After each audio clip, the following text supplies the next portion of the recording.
নমস্কার, আমি মঞ্জু ভট্টাচার্য। আমার গ্রন্থপাঠ আসরে আপনাকে স্বাগত জানাচ্ছি। পড়ে শোনাচ্ছি শ্রী শ্রী চৈতন্যদেব গ্রন্থ থেকে নবম অধ্যায়ের পরবর্তী পর্ব। এদিকে ছোট হরিদাস 3 দিন পর্যন্ত ঘরের ভেতর উপবাসেই পড়িয়া রহিলেন। স্নানাহার বন্ধ। ভক্তগণের চিত্তে অতিশয় দুঃখ জন্মিল। তাহারা স্থির থাকিতে না পারিয়া শেষে সকলে মিলিয়া যুক্তি করিয়া শ্রীমৎ স্বামী পরমানন্দ পুরী মহারাজকে চৈতন্যদেবের নিকট পাঠাইলেন। ভরসা পুরীজির কথায় তাহার মন নরম হইতে পারে, কারণ পুরীজিকে তিনি অতিশয় শ্রদ্ধা করিতেন। চৈতন্যদেব পুরীজিকে ভক্তি ভরে অভিবাদন করিয়া আসনে বসাইলেন এবং সসম্ভ্রমে জিজ্ঞাসা করিলেন, কোনো প্রয়োজনবশত আসিয়াছেন কি না? পরমানন্দজি সমস্ত ব্যাপার বুঝাইয়া বলিয়া ছোট হরিদাসের অপরাধ ক্ষমা করিবার জন্য বিশেষ অনুরোধ করিলেন। তাহার কথা শুনিয়া চৈতন্যদেবের বদনমণ্ডল গম্ভীর ভাব ধারণ করিল। তিনি স্বামীজিকে বলিলেন, আমার জন্য আপনাদের অসুবিধা হইতেছে। অনুমতি করিলে আমি গোবিন্দকে লইয়া আলালনাথে গিয়া বাস করিতে পারি। এখানে আপনারা সকলে ছোট হরিদাসকে লইয়া আনন্দে থাকিতে পারিবেন। শুনিয়া কহেন প্রভু, শুনহ গোসাই, সব বৈষ্ণব লইয়া তুমি রহো এই ঠাঁই।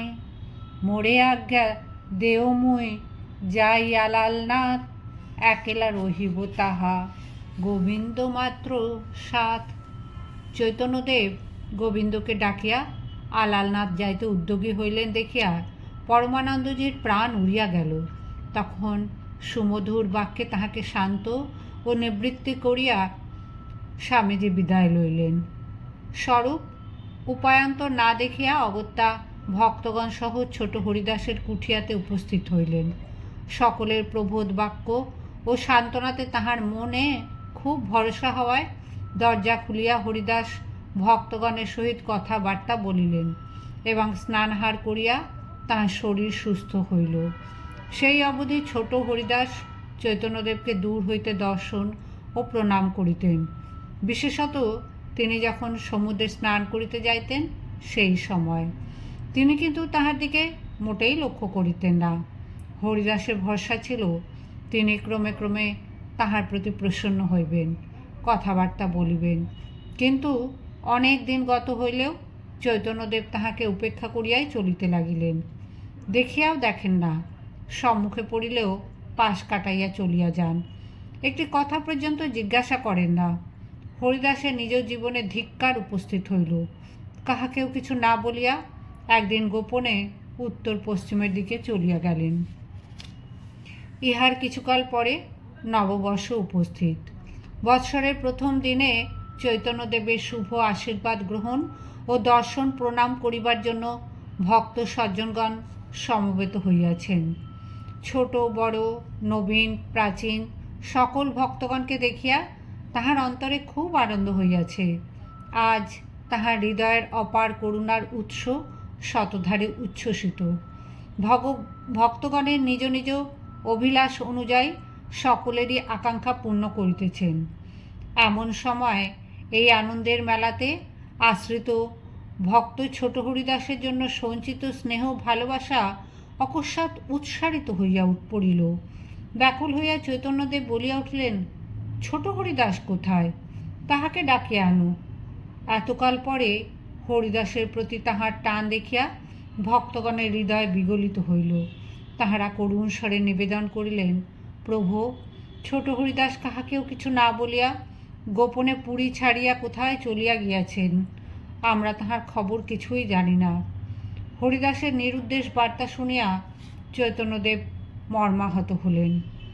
ছোট হরিদাস পুরী হইতে বাহির হইয়া তীর্থাদি দর্শন করিতে করিতে ক্রমে তীর্থরাজ প্রয়াগে আসিয়া উপস্থিত হন এবং কিছুকাল এই মনোরম স্থানে অবস্থান করিয়া ভগবত ভজনে মনোনিবেশ করেন। অনিত্য সংসারে তাহার আর মোটেই স্পৃহা রহিল না।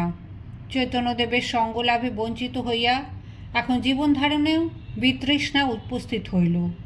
প্রাচীন কাল হইতে তত্ত্বজ্ঞ মহাত্মাগণের স্বেচ্ছায় দেহ বিসর্জনের প্রথা এদেশে প্রচলিত আছে।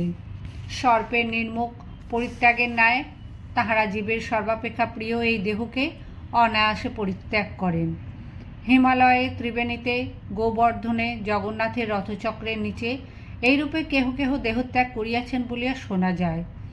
দেহধারণরূপ বিড়ম্বনা অসহ্য হওয়ায় হরিদাস একদিন চৈতন্যদেবের পাদপদ্ম ধ্যান করিতে করিতে ইষ্টমন্ত্র স্মরণ করিয়া ত্রিবেণী সঙ্গমে নশ্বর দেহ বিসর্জন দিয়া বাঞ্ছিত গতি লাভ করিলেন।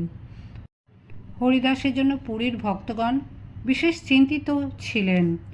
1 বছর পরে তাহাদের নিকট তাহার দেহত্যাগের সংবাদ পৌঁছলে সকলেই দুঃখিত হইলেন। চৈতন্যদেব স্বকর্ম ফলভাগ পুমান এই শাস্ত্রবাক্য উচ্চারণ করিলেন এবং ত্যাগী ভক্তগণকে লক্ষ্য করিয়া বলিলেন, প্রকৃতি দর্শন কইলে এই প্রায়শ্চিত্ত। হরিদাসের ঘটনাতে সকলের এমন শিক্ষা হইল যে স্বপ্নেও ছাড়িল সব স্ত্রী সম্ভাষণে। চৈতন্যদেবের অন্তরঙ্গগণের অনেকে অতি তীক্ষ্ণ দৃষ্টি, বিচক্ষণ, বিচারশীল ব্যক্তি ছিলেন। তাহারা একদিকে যেমন অদ্ভুত ত্যাগী তপস্বী, অন্যদিকে তেমনই লৌকিক ব্যবহারেও নিপুণ। চৈতন্যদেবের সন্ন্যাসের পর তাহারা তাহার সঙ্গে সঙ্গে পুরী পর্যন্ত অনুগমন করেন এবং তদবধি পুরীতেই বাস করত তাহার সেবা পরিচর্যাতে আত্মনিয়োগ করেন। তাহাদের অন্যতম নৈষ্ঠিক ব্রহ্মচারী পণ্ডিত দামোদর ঐরূপ তীক্ষ্ণ দৃষ্টি সমালোচক ছিলেন। দামোদরের সুমিষ্ট শাসনে পরমানন্দিত চৈতন্যদেব রহস্য করিয়া বলিতেন, আমি তো সন্ন্যাসী, দামোদর ব্রহ্মচারী, আমার ওপর সদা আছে বাক্যদণ্ড ধরি।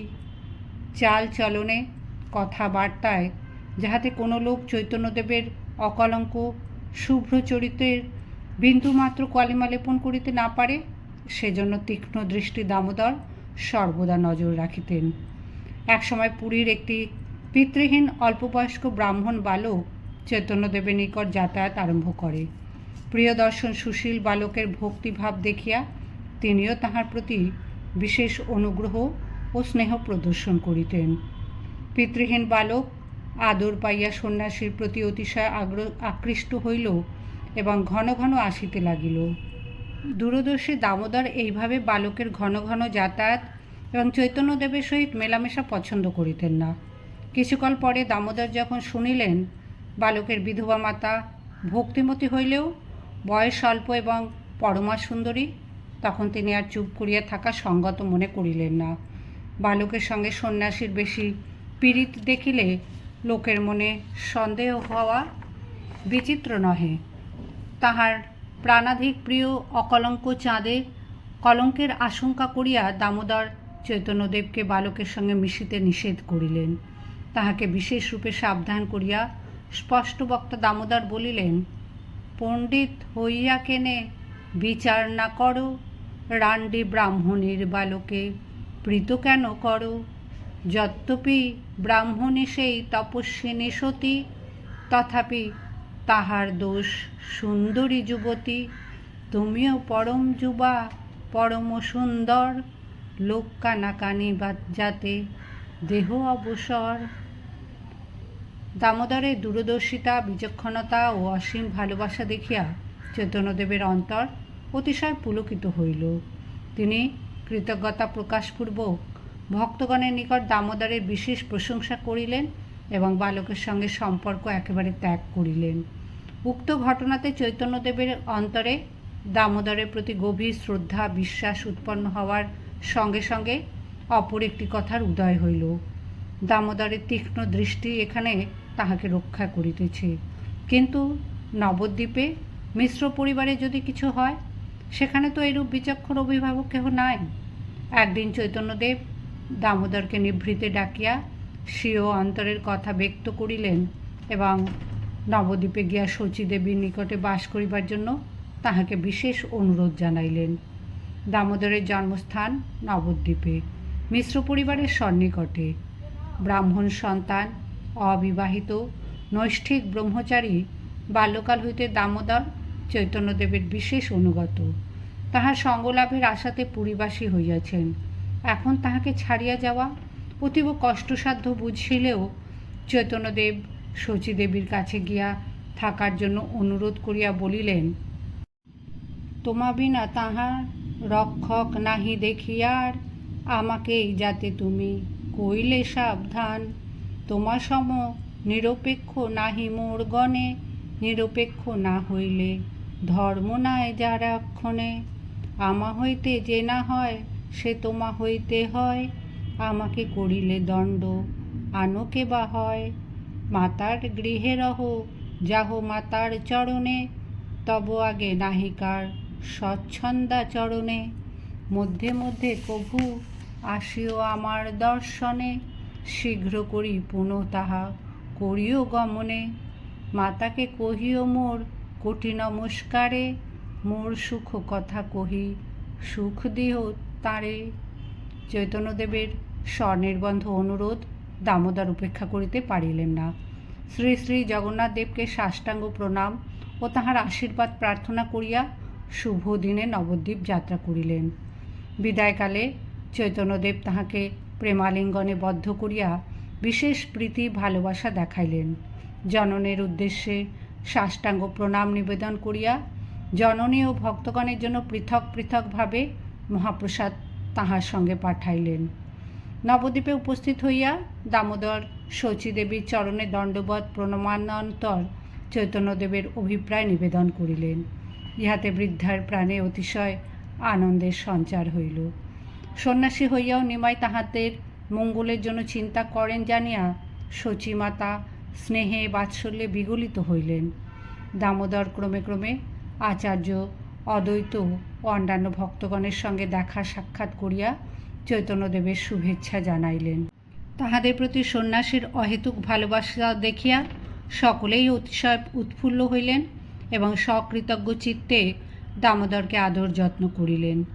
চৈতন্যদেবের অভিপ্রায় অনুযায়ী দামোদর অল্পদিনের মধ্যেই সকল বিষয় পুঙ্খানুপুঙ্খরূপে খোঁজ লইলেন এবং তাহার নির্দেশ অনুসারে শচী ও বিষ্ণুপ্রিয়ার তত্ত্বাবধান, সেবা, শুশ্রূষা সকল বিষয়ে সুব্যবস্থা হইল।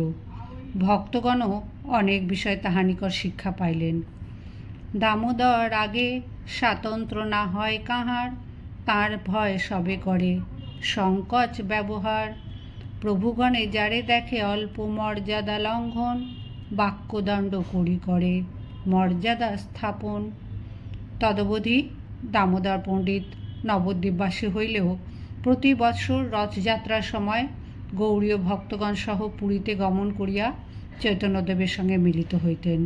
তাহার মুখে নবদ্বীপের সমস্ত খবর পাইয়া চৈতন্যদেবের মন নিশ্চিন্ত থাকিত এবং পুরী হইতে আসিয়া শচীদেবীকে চৈতন্যদেবের কুশল সমাচার, প্রণাম ও মাতৃভক্তির পরিচয় দিলে বৃদ্ধারও আনন্দের সীমা থাকিত না। এই স্থানে প্রসঙ্গক্রমে একটি বিষয় আমরা উল্লেখ করিতেছি। মিশ্র পরিবারের পুরাতন সেবক ঈশানের পক্ষে বয়সের আধিক্য ও দেহের দুর্বলতা হেতু সমস্ত কাজ সুনির্বাহ করা যখন কঠিন হইয়াছিল, তখন চৈতন্যদেবের অনুমতি মতে শ্রী বংশীবদন ঠাকুর নামক অল্পবয়স্ক নবদ্বীপবাসী জনৈক ভক্ত ব্রাহ্মণ কুমার ঈশানের সহকর্মীরূপে মিশ্রগৃহে সেবাধিকার প্রাপ্ত হইয়াছিলেন। বংশীবদন অতিশয় সৌভাগ্যবান ছিলেন। তিনি দেবী বিষ্ণুপ্রিয়ার বিশেষ কৃপা প্রাপ্ত। দেবী স্বয়ং তাহাকে কৃপা করিয়া দীক্ষা দিয়াছিলেন। বংশীবদন বিবাহ করিয়া গৃহস্থাশ্রম স্বীকার করিলেও তাহার মন প্রাণ শচী বিষ্ণুপ্রিয়ার সেবাতেই অর্পিত ছিল। মিশ্র ভবনের সন্নিকটেই তাহার পৈতৃক বাসভিটা, কিন্তু তিনি বাড়িঘরের কোনো খোঁজ খবর রাখিতেন না। তাহার ভাই বন্ধুরাই ওই সমস্ত বিষয় আশয় দেখাশোনা করিতেন। এইরূপে বংশীবদন ঠাকুর সেবাধিকার পাইলেও দামোদরই ছিলেন মিশ্রগৃহের অভিভাবক ও তত্ত্বাবধায়ক। তাহার নির্দেশ অনুসারেই সকল কিছু সুশৃঙ্খলায় সম্পাদিত হইত।